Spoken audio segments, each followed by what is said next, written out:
down here in the propagation room with some pre-germinated beans. We've had issues in the past with beans rotting in the pots, so we decided to test their viability by pre-germinating them in Tupperware. We discovered that quite a few of them just went mouldy and rotted and never germinated in the first place, so it wasn't our growing technique that was the issue. So we did a bit of research. We read some books by Carol Deppy, who had some great advice about pre-soaking beans before you plant them. So what we've done here is we soaked them for 2 days, and having done a bit more research and read a few more research papers, we've actually added a bit of hydrogen peroxide to the water for soaking them. You want to, even though we just had a handful of beans, we soaked them in quite a big pan of water, and we added the equivalent of 1 teaspoon of hydrogen peroxide, 12% hydrogen peroxide, to each litre of water. And the reason for that is you don't want your beans to suffocate whilst you're soaking them because they're still alive. So you want to put the beans in this big pan of water, and then you want to 3 times a day you want to change the water, and in between those 3 changes of water you also want to stir them just to keep the water aerated and make sure the beans don't suffocate. So after we've done that over 2 days, then we drain them, and then somebody else had suggested pre-germinating the beans once you've soaked them, putting them with a bit of heat in a wet towel and leaving them at between about 28 and 30 degrees overnight. So we've been quite surprised. It's the first time we've soaked them in the past and sown them straight away, but it's the first time we've tried them in the warm damp towel, and we've been quite surprised by how quickly they've germinated. So if you have a look over here, we've got some, I've just pulled back the towel here to show an example of these runner beans. So ideally what you want is where they've swollen, a bit like this one here, but without the radicle having come through yet. I mean, if you're potting them up in pots, something like this is not so bad, but if you can imagine you're trying to sow a whole field full mechanically, this is going to break off and cause a lot of damage. So you really ideally want them just swollen, just where you can see that they are going to germinate and that the bean is viable. So here we've got the runner beans, and then if you move along, we've got the pole beans, all different varieties, and we'll do another video where we'll talk about why we've done it like that as a mixture. And then moving on from that, we've got the broad beans, and then we've got the bush beans at the end. So I'll cover these up, and we've also got these garbanzo beans. So I'm going to cover them up now so they don't dry out until they're planted, hopefully quite soon.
These are all the different flowers of different beans. There's many varieties on here, but you can see the kind of variety that there is between them.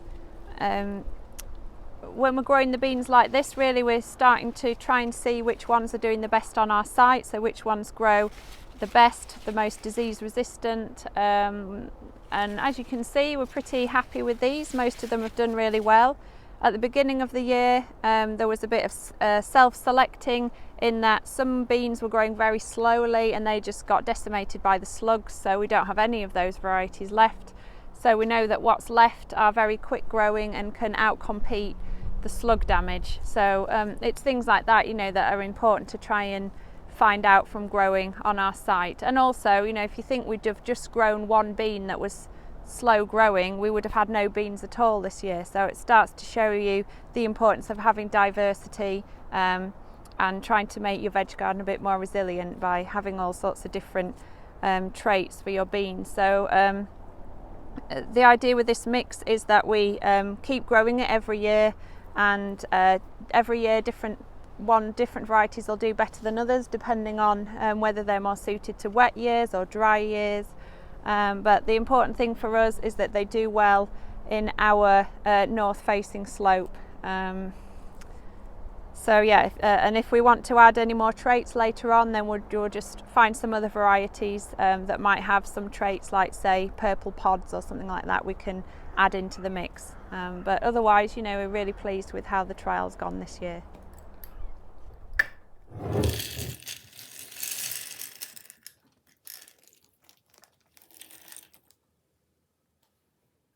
So it's now January of the following year from when we first pre-germinated our seed.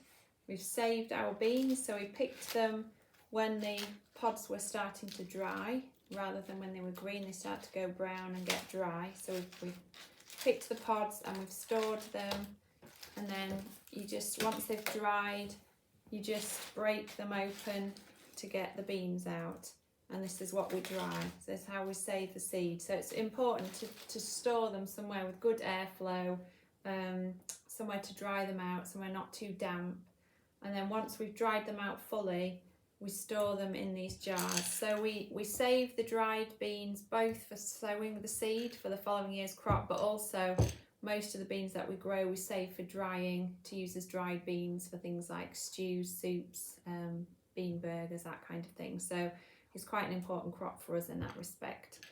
So in these jars like this, just to keep make sure that they don't get too damp and start rotting, you can either use little silica gel sachets, or quite often we use rice. So you can get rice, just any old rice, dry it out in an oven on a really low heat, but for many hours, so overnight or throughout the day, until it's really, really dry. And then you can put that in the bottom of the jar and then add seeds to the jar, and any excess moisture will then be absorbed by the rice. So that's quite a nice organic, zero waste way of making sure your seeds and beans stay dry. So this mix here, this is, we've taken some of the mix that we grew this year, and then we've added some more varieties to it. So there's about 20 different varieties in here of runner bean. So this is going to be the mother to our Grex mix. So I've written down the definition so I can remember it properly. A group of plants that has arisen from the same hybrid parent group, and the origin of the word is from Latin Grex, which means flock. So this is our mother Grex. This is what we're going to start with, and what we're starting to do is develop our own Landrace. So we will sow these seed, and the seed that we will save at the end of this year will be our Grex mix, and then we'll continue to save the seed each year from this mix, and just naturally the plants will hybridize, they'll mix, and then at the end, you know, it'll keep getting more and more adapted to our conditions. So that's the idea behind the Landrace. So I've been concentrating on talking about our runner bean Grex mix. This is runner beans which are Phaseolus coccineus. There are other beans, the common bean, the Phaseolus vulgaris, and they tend to be inbreeders. So they predominantly inbreed, so that makes it a lot more difficult to get the crossing that you need to really get a Landrace going. Although saying that in her trials, Carol Deppy noticed that she had a lot more crossing than you would have expected from the vulgaris. But she put that down to perhaps hers being an organic setting, so perhaps a bigger diversity and amount of insects who are actually there to do the crossing than you would expect maybe in a university, lab trials, that kind of thing, field trials. So that could possibly be one of the reasons why. So we're quite excited to see what is going to come from our mix, how our Grex is going to perform on our site. I mean, our vegetable garden is on a northwest facing slope. It's about 140 metres up, and we're in West Yorkshire. It's quite a cold, short season, so hopefully our Landrace will adapt so that the kind of variety that we end up with in our mix will be more adapted to that, so we'll get a better crop for our conditions. Even the other side of the valley where they get a lot more sun, if they try to start with this same mix and grow there to develop their landrace, the landrace over there would be different even just to this side of the valley. So it's an interesting way to grow. So yeah, we look forward to seeing what happens and hopefully sharing some of that with you in the future.